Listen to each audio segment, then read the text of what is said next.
네, 하나님의 말씀은 출애굽기 7장 1절에서 5절 말씀까지 봅니다.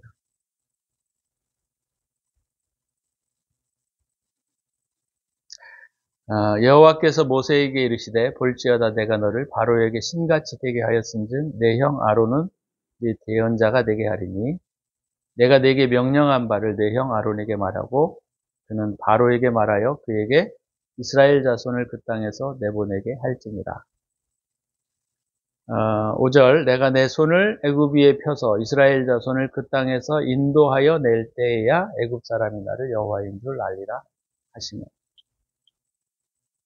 본문을 중심으로 영적인 목적을 잃게 될 때, 라고 하는 제목으로 말씀을 잠깐 나누려고 합니다. 본문의 배경은 여러분들이 잘 아시는 내용이죠. 이스라엘 백성들이 가나안에 기근이 생겨 야곱의 형제들 약 70명을 데리고 이집트로 내려간 장면들을 여러분들은 다 아실 거예요. 그죠? 그리고 사도행전에 보게 되면 430년이 지났다 이렇게 표현하고 있습니다. 그죠? 약 400년 가까이 지난 그런 시점에서 하나님이 모세를 이집트에 보내서 그들을 구원하시는 장면들이 오늘 본문에 나와 있는 내용입니다. 이스라엘 백성들을 애굽에서 구원해낸다라고 하는 것은 뭐 과거의 역사적 사실이지만 그것이 나와 무슨 상관이 있나 이런 생각이 들 때가 많이 있어요. 그것이 나와 무슨 상관이 있나. 근데 우리의 현재적 삶에도 이것들이 반복되고 있고 또 이것들이 우리의 삶에 여전히 있기 때문에 이 말씀이 되게 중요한 의미를 갖는 거예요. 역사적 사실로만 우리가 이것들을 받아들이게 되면 하나님이 모세를 통하여 이스라엘 백성들을 구원하셨구나 이 정도로 이해할 수 있는데 실상은 그렇지 않아요. 왜냐하면 우리도 지금 영적인 사실로 보게 되면 이런 일들이 우리 안에도 여전히 존재하고 있기 때문입니다. 그래서 오늘 그 애굽이라고 하는 의미를 여러분들이 잘 알고 계실 것이지만 애굽과 바로 그다음에 이스라엘 자손이라고 하는 개념에 대한 이해들을 조금 더 명확하게 좀 가질 필요가 있어서 그 내용들을 좀 설명을 드리고 요셉을 모르는 바로 왕이라고 하는 개념의 의미가 무엇인지 이것들을 다시 한번 좀 살펴보려고 합니다. 애굽에 대하여는 여러분들이 잘 알고 계시는 것처럼 이것이 의미하는 바가 뭐죠? 세상을 의미합니다. 세상. 그런데 우리는 어떻게 이제 신앙적으로 살다가 보니까 애굽을 굉장히 부정적 의미로만 받아들인 경향들이 많아요. 근데 주님은 그렇게 부정적인 의미로만 쓰고 있지는 않습니다. 우리는 그냥 애굽하면 무조건 나쁜 것 이런 좀 어떤 면에서 흑백 논리 가운데 많이 잡혀 있는 경우들이 많아요. 근데 이사야서 19장에 보시면 한번 거기 한번 찾아보시죠. 이거 되게 중요한 문제이기 때문에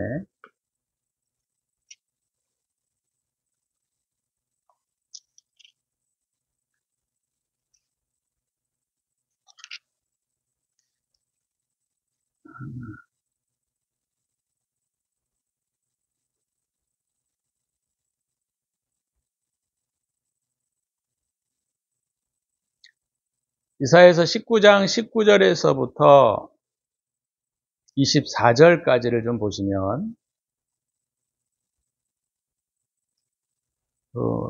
이사야 선지자는 애굽에 대하여 굉장히 긍정적 의미로 쓰고 있는 것을 알 수가 있습니다. 이때 그날에라고 하는 그때가 언제인지는 우리가 명확하게 알고 있나요? 예수님의 초림 사건을 말합니다. 사실은 메시아가 오실 날, 그죠? 그래서 그날의 애굽 땅 중앙에는 여호와를 위하여 제단이 있겠고 그 변경에는 여호와를 위하여 기둥이 있을 것이요. 이것이 애굽 땅에서 만군의 여호와를 위하여 징조와 증거가 되리니 이는 그들이 그 압박하는 자들로 말미암아 여호와께 부르짖겠고 여호와께서는 그들에게 한 구원자이자 보호자를 보내사 그들을 건지실 것입니다. 자, 예수님의 초림 사건 때 이 일이 이루어졌나요? 안 이루어졌어요. 그죠? 그럼 예수님의 재림 사건 때 이것이 이루어질 거라고 보통 사람들은 이해할 수 있고 생각하는 경향들이 있는데 그렇지 않아요. 그러니까 애굽의 의미를 여기에서 이사야 선지자가 쓸 때에는 어떤 의미로 쓰고 있느냐면 세상을 의미하는 말로만 쓰는 것이 아니고 애굽을 세상의 가치관의 측면에서 쓰고 있다는 것을 우리가 이해하셔야 합니다. 그렇지 않으면 이 본문이 해석이 안 돼요. 예수님의 초림 사건 때 이 일이 이루어졌나요? 안 이루어졌어요. 그럼 예수님의 재림 사건 때 이것이 이루어질까요? 그렇지 않아요. 그러니까 이사야가 이 본문의 내용을 기록할 때에 하나님께서 애굽의 의미들을 어떻게 쓰고 있느냐? 애굽은 세상적인 가치관의 측면들을 쓰고 있는 겁니다. 그래서 애굽을 우리가 무조건 나쁜 부정적 의미로만 이해하셔서는 이 본문을 이해할 수가 없어요. 왜냐하면 이것이 애굽 땅에서 20절에 만군의 여호와를 위하여 징조와 증거가 되겠다 그랬죠. 자, 여호와께서 자기를 애굽에 알게 하시리니 그날에 애굽이 여호와를 알고 제물과 예물로 그에게 드리고 경배할 것이요 여호와께 서원하고 그대로 행하리라. 여호와께서 애굽을 치실지라도 치시고는 고치실 것이므로 그들이 여호와께로 돌아올 것이라. 여호와께서 그들의 간구함을 들으시고 그들을 고쳐 주시리라. 누구를 통해요? 애굽 사람들을 간구를 통하여 그들을 고쳐 주실 것이다. 이렇게 설명하고 있습니다. 우리가 기독교적 가치관들로 보면 애굽은 모두 부정적인 의미로 그냥 무조건 나쁜 것이라고 하는 개념으로 쓰고 있는데 그렇지 않아요. 23절과 24절, 25절에 보게 되면 더 재미있는 말씀이 나옵니다. 그날에 애굽에서 아수르로 통하는 대로가 있어 아수르 사람은 애굽으로 가겠고 애굽 사람은 아수르로 갈 것이며 애굽 사람이 아수르 사람과 함께 경배하게 되리라. 이런 표현을 쓰고 있어요. 애굽과 아수르는 굉장히 부정적 의미의 나라들이죠. 이스라엘에게는. 근데 하나님이 그들을 통하게 할 것이고 그들이 여호와를 경외하게 하게 할 것이다. 이렇게 말씀하고 있어요. 근데 이게 이루어질까요? 이루어지지 않아요. 예수님이 오실 때 이루어졌나요? 이루어지지 않아요. 그러면 예수님의 재림 사건 때 이 일이 이루어질까요? 이게 부정적인 견해인가? 이루어지지 않아요. 그러면 이 애굽과 아수르라고 하는 이 개념의 의미가 무엇인가를 우리가 이해하지 않으면 이 말씀은 해석할 수가 없어요.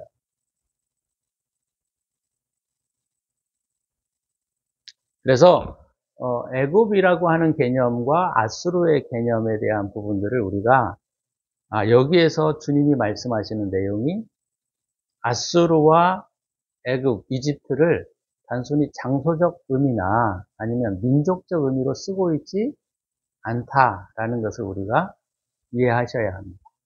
그래야 이 말이 이해가 되는 거예요.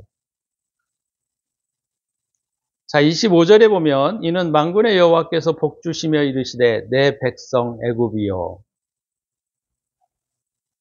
내 손으로 지은 아수르여 나의 기업 이스라엘이여 복이 있을지어다 하실 것임이라. 애굽과 아수르와 이스라엘에게 하나님이 복을 선언하고 있다라는 겁니다. 근데 우리가 실상 우리의 삶과 우리의 내용에 있어서는 이게 가능할까요? 근데 우리 그리스도인들은 항상 애굽, 아수르, 바벨론 이런 되게 부정적 의미로만 우리가 이해하고 있는데 주님이 그렇게 사용하고 있지 않다는 겁니다. 그래서 애굽은 세상을 상징하는데요. 이 개념이 명확하게 잡혀있지 않기 때문에 그리스도인들이 자꾸 이중적 잣대, 다시 말하면 흑백 논리로 세상을 보는 관점들이 있어요. 그래서 어떤 생각으로 우리 기독교인들이 사로잡혀 있냐면 신앙에 관련된 일은 거룩한 일, 세상에 관련된 일은 악하고 추악한 것, 이렇게 생각하고 있다는 거예요. 그렇지 않다는 겁니다. 그렇지 않다. 왜요? 이스라엘 백성들이 물론 이집트로 내려갔죠. 그죠? 근데 누가 내려갔죠 또? 아브라함도 내려갔어요. 모세는 심지어 이집트에서 자랐습니다. 뿐만 아니라 많은 믿음의 사람들이 애굽으로 내려갔어요. 하나님이 만약에 애굽을 부정적 의미로 썼으면 애굽에 내려가면 안 되겠죠. 예수님도 내 아들을 애굽에서 불렀다 이렇게 말씀하고 있어요. 그래서 애굽에 내려갔다 올라오지 않았습니까? 그러니까 이것이 우리의 신앙의 어떤 단계에서 항상 반복되어야 하는 내용들로 우리가 이해해야 한다는 거예요.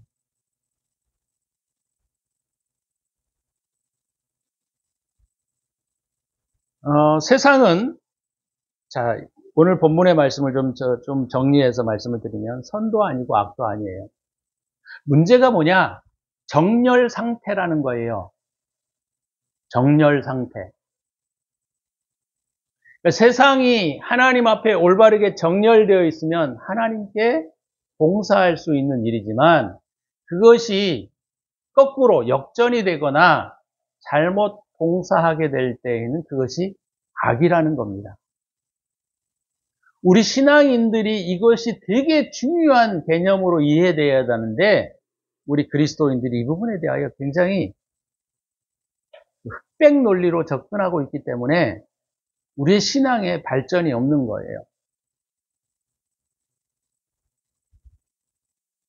바로도 또 느부갓네살도 바벨론의 왕도 주님이 내가 세운 왕이다 이렇게 표현하고 있는 것을 우리가 볼 수 있습니다. 그래서 그것들이 선과 악을 의미하는 것이 아니고 문제는 뭐냐면 오늘 제가 강조드리고 싶은 얘기가 이거예요. 바로 정렬 상태라는 것입니다. 그래서 이 부분들을 우리 그리스도인들이 점검해내지 않으면 우리가 신앙을 갖고 있다 하더라도 그것이 우상 숭배가 될 위험성이 있다는 겁니다.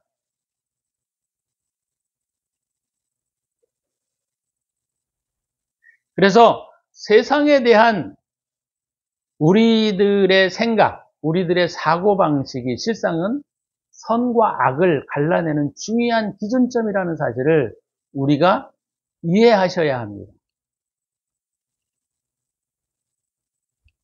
바로 왕에 대해서도 바로는 세상을 통치하는 원리예요. 그죠? 세상을 통치하는 원리를 의미합니다. 상징하는 바가. 근데 바로가 누구를 처음에 옛날에 세웠죠? 요셉을 총리 대신으로 세웠어요. 그죠? 그럴 때에는 문제가 없는 겁니다. 다시 말하면 이것의 어떤 신앙적 의미는 뭐예요? 주님을 섬기는 마음을 가지고 세상의 통치 원리를 삼고 그것들을 만들어 간다고 하면 그것은 문제가 되지 않는 것이고 그것은 하나님을 예배하는 수단이 될 수 있습니다. 근데 이것이 역전이 될 때 또는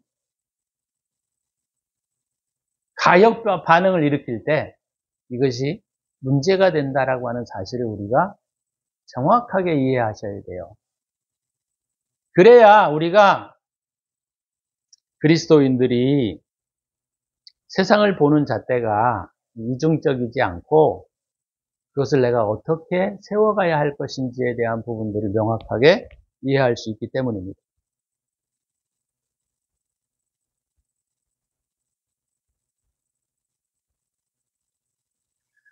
주님을 섬기는 마음을 가지고 세상의 원리를 사용한다면 그것은 바르게 정렬되어 있는 상태입니다. 반대로 주님을 섬기는 원리로 형성되지 않는 예배나 기도나 모든 우리의 신앙적 활동들은 이런 측면에서 보게 되면 우상이 될 수 있다라고 하는 거예요. 그러면 이제 우리 그리스도인들이 그런 생각들을 가지겠죠. 나는 그런 의미로 쓰지 않아요. 그런 의미로 우리가 주님을 섬기지 않아요. 이렇게 생각을 할 수 있죠. 근데 가만히 한번 살펴보세요. 가만히 살펴보게 되면 우리가 이 가역적 신앙 태도, 이 부분들이 우리 안에 굉장히 많다는 것을 여러분들이 발견하게 될 것입니다. 다시 말하면 내 이익과 내 보상을 위하여 주님을 섬기는 일들이 우리에게 많이 있다라고 하는 거예요. 그렇다고 한다면 신앙이라고 하는 것들도 어떤 면에서는 우상 숭배가 될 수 있다라고 하는 겁니다. 유대인과 선지자들 또는 예수님의 근본적인 차이가 바로 여기에요. 이 정렬 상태가 제대로 되어 있지 않았던 거예요. 그래서 이스라엘 백성들은 늘 선지자들이 이런 말을 했을 때 저놈은 이상한 놈이야. 맨날 우리에게 나쁜 소리만 해. 아니면 예수님 말씀하셨던 것처럼 이런 올바른 소리를 하는 사람들은 다 잡아 죽였습니다. 신기하죠? 하나님의 말씀을 바르게 전하는 사람들을 오히려 죽이고, 그죠? 자기네들의 교리를 잘 설명하는 사람들은 칭송하고 따랐단 말이에요. 이것이 유대인들이 가지고 있었던 가장 큰 문제였다는 거예요.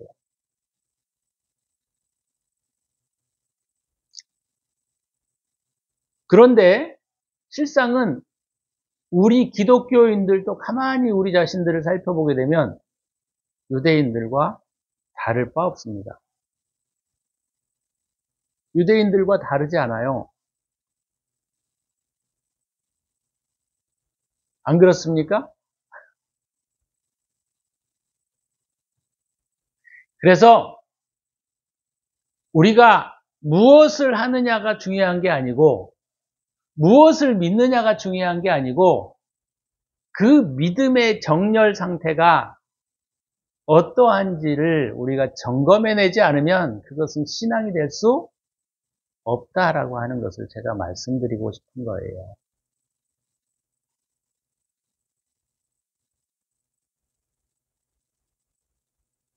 물론 이제 제가 오늘 본문에 대한 내용들을 조금 더 설명을 드리면, 자, 이집트는 세상을 의미한다 그랬죠? 바로는 세상을 통치하는 원리를 상징한다 그랬어요.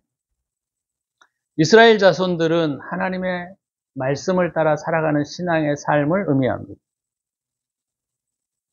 그런데 그들이 기근을 피하여 애굽에 내려와 가지고 애굽에서 살았어요. 그죠? 근데 문제가 뭐냐면 그들이 거기에 정착하고 말았다라고 하는 거예요. 왜요?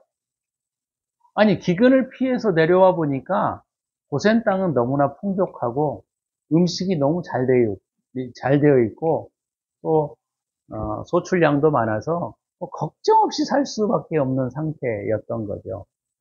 그래서 그들이 정렬해야 할 마음의 상태를 정렬하지 않고서도 그들은 항상 하나님을 섬기고, 잘 들으셔야 돼요. 하나님을 섬기고 하나님을 사랑하고 그리고 그대로 눌러 앉아 살 수 있는 충분한 환경적 요인이 뒷받침되고 있었다라고 하는 거예요.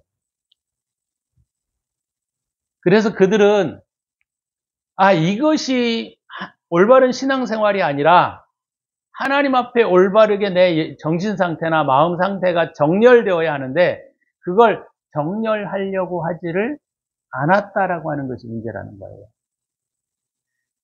다시 말씀을 드리면 이스라엘 백성들이 하나님을 몰랐던 것이 아니고 하나님을 알았는데 올바르게 정렬되지 않는 상태로 하나님을 알고 섬겼다라고 하는 것이 오늘 제가 말씀을 드리고 싶은 가장 중요한 부분이다라는 거예요.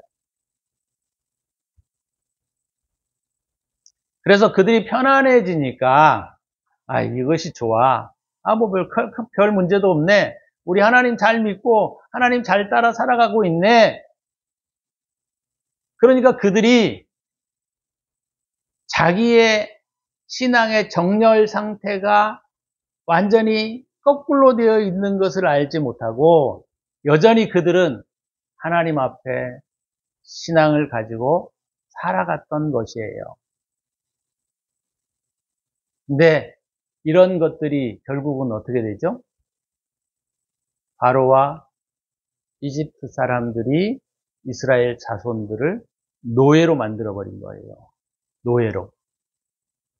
이걸 우리가 상징적인 의미로 해석하자면 뭐예요? 세상의 즐거움과 행복과 안정이 결국 신앙의 중요한 목적을 삼켜버리는 그런 결과를 초래하고 말았다라고 하는 거예요. 여러분, 이 점을 우리가 고쳐내지 않으면 우리도 마찬가지입니다. 아무리 신앙생활을 열심히 해보세요. 문제가 해결되는지.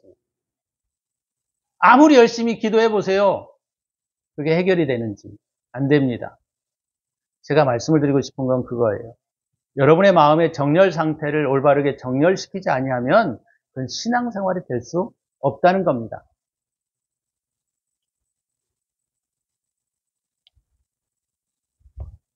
자, 요셉을 모르는 바로왕이 일어난 이유가 바로 그거예요. 요셉을 아는 바로왕과 요셉을 모르는 바로의 왕의 차이가 뭐죠?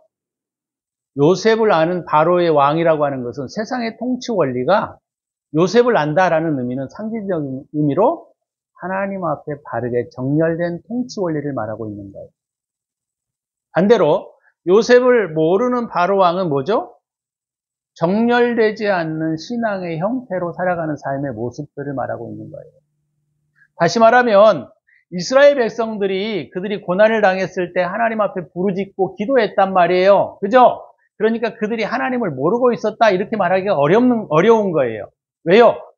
아브라함으로부터 이삭으로부터 야곱으로부터 그들이 배워왔던 신앙이 단순한 신앙일까요? 그렇지 않아요.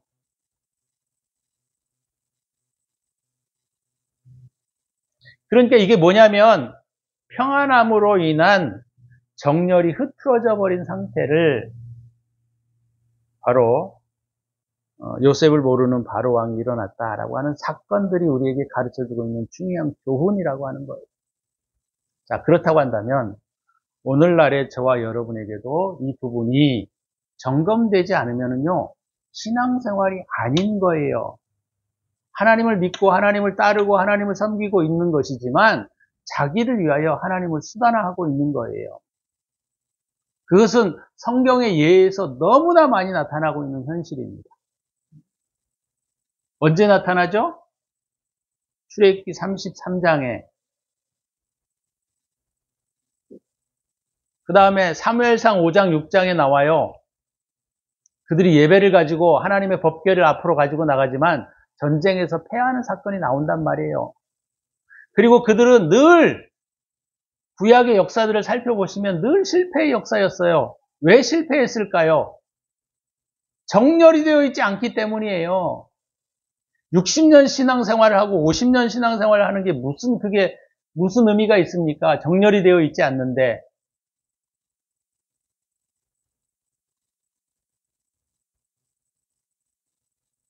그것이 이스라엘 백성들이 실패할 수밖에 없었던 중요한 원인이었고 요인이었던 거죠. 주님이 오실 당시만 해도 이스라엘은 회복되지 않았습니다. 그래서 주님이 선언하고 선포하고 말씀을 강론하실 때마다 짠지를 건 사람들이 누군 줄 아세요? 애굽 사람들이 아니에요. 그죠? 이방인들이 아닙니다. 다 누구예요? 신앙생활에 정통하고 있다라고 하는 바리새인들, 서기관들, 제사장들이 예수님 앞에 늘 나서가지고 반대하고 예수님을 핍박하고 믿는 자들을 핍박하고 했단 말이에요. 올바르게 믿는 자들.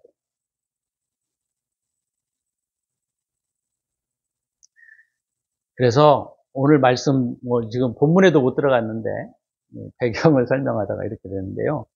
중요한 것은 우리가 신앙의 삶을 사느냐 살지 않느냐가 중요한 게 아니에요. 중요한 것은 뭐예요? 내 삶에 어떤 원리가 우리를 지배하고 있느냐. 이게 훨씬 더 중요하다라고 하는 겁니다. 교회를 다녀도 세상적인 가치 기준이 우리를 지배하고 있다면 우리의 신앙생활은 우상숭배가 되어버릴 수밖에 없는 거예요.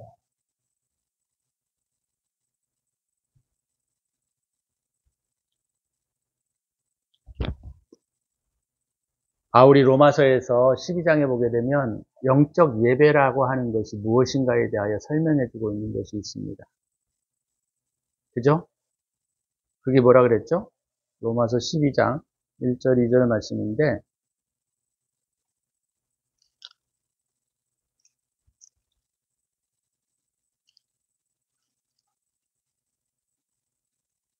그러므로 형제들아 내가 하나님의 모든 자비하심으로 너희를 권하느니 너희 몸을 하나님이 기뻐하시는 거룩한 산제물로 드리라. 이는 너희가 드릴 영적 예배니라. 너희는 이 세대를 본받지 말고 오직 마음을 새롭게 함으로 변화를 받아. 오직 마음을 새롭게 함으로 변화를 받아 라는 말이 무슨 말일까요? 제가 지금 설명하고 있는 정렬의 상태를 말하고 있는 거예요. 다시 말하면 이 세대를 본받지 말고 애굽을 본받지 말고 그런 말이겠죠. 애굽을. 정렬되지 않는 세상의 관점을 가지고 신앙을 보지 말라 이런 이야기잖아요. 너희 몸을 하나님이 기뻐하시는 거룩한 산제물, 너희 몸을 하나님이 기뻐하시는 거룩한 산제물로 드려라. 다시 말하면 뭐죠? 정렬된 상태에서 우리의 삶이 올바르게 세워져야 한다라고 하는 거예요. 그것이 우리가 드려야 할 영적 예배라고 하는 것입니다. 영적 예배라고 하면 많은 그리스도인들이 생각하기로 찬양이 뜨겁고 뭔가 신비한 기운에 휩싸여서 드리는 예배를 생각하고 상상하는 경향이 있는데 절대로 그렇지 않아요.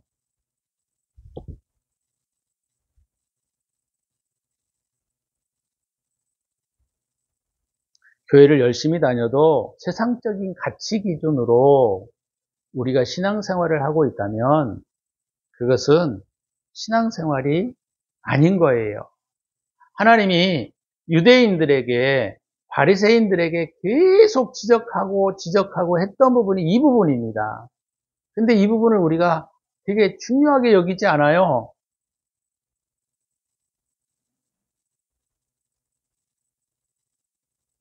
유대인들의 가장 큰 문제는 그거예요. 바로 세상적 가치 기준이 신앙을 끌고 가고 있었던 거예요. 세상적 가치 기준이 뭐죠? 평안함과 안정감과 그 다음에 뭐죠? 그럼 우리가 정렬이 되면은 평안하지 않아야 되느냐? 그것은 아니에요. 그러나 정렬이 우선적으로 되어야 한다는 겁니다. 정렬.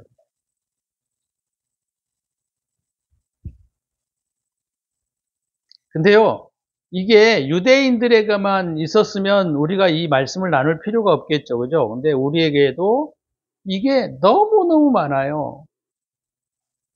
세상적 가치 기준이 우리의 신앙을 끌고 가고 있는 형태들이 너무 많단 말이에요. 목회자들도 신앙 안에서 성공하려고 하고요. 세상에 많은 우리 그리스도인들 제가 보면 말이죠.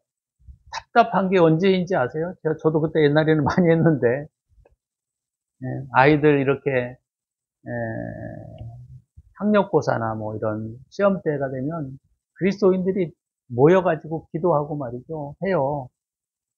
그게 샤머니즘과 다를 바가 뭐가 있습니까?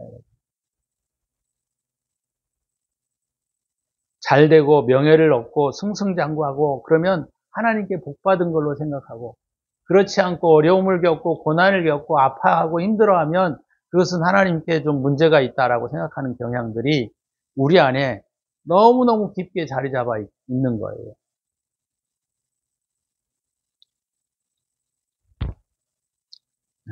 이것을 우리는 빨리 극복하셔야 합니다. 이기주의와 탐욕에 사로잡혀가지고 하나님을 이용하는 건 우상숭배예요.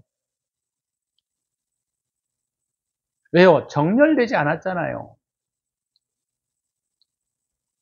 우리의 삶의 목적과 우리의 삶이 영적인 목적을 잃어버리게 될 때 오늘 이스라엘 백성들이 보여주고 있는 그들의 삶의 문제들을 우리가 보셔야 합니다. 세상적 가치 기준으로 신앙생활을 끌고 가고 있었던 것들을 우리가 버리지 않으면, 아무리 여러분들 신앙생활을 열심히 해보세요. 아무리 기도를 많이 해보세요. 기도가 응답될는지. 물론 우리가 기도할 때 또 좋은 일도 가끔 일어나요. 근데 그걸 응답이라고 간증하는 사람들을 내가 보면 때려주고 싶어요. 그게 무슨 간증입니까, 간증. 아니, 마음이 정렬이 되어 있지 않는데, 그게 간증이에요.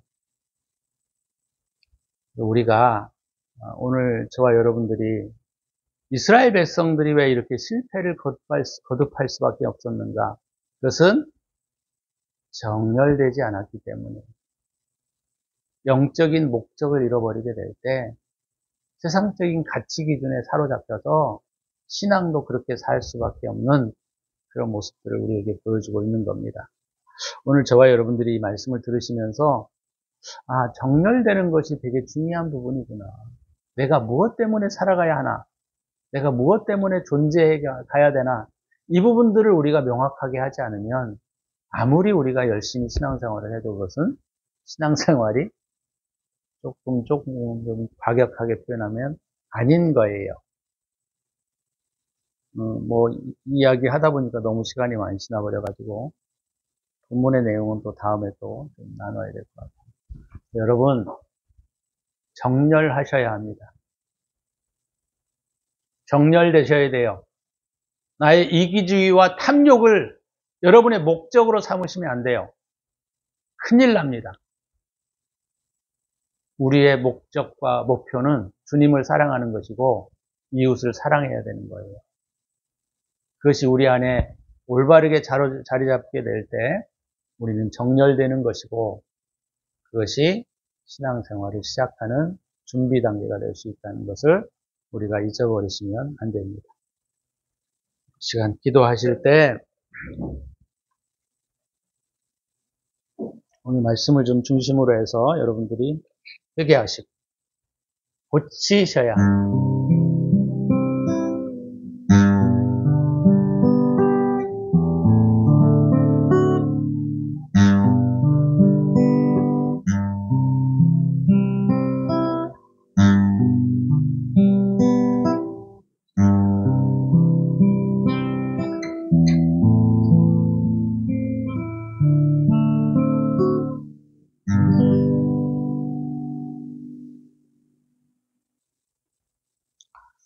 주님, 우리가 오늘 이집트 이스라엘 백성들을 우리가 살펴보았는데, 우리도 신앙 안에 정렬이 되지 않아서 내 욕심과 탐욕이 끌고 가는 대로 끌려가다가 그것에 의하여 노예 생활을 하게 되는 그런 모습들을 보게 하심을 감사합니다.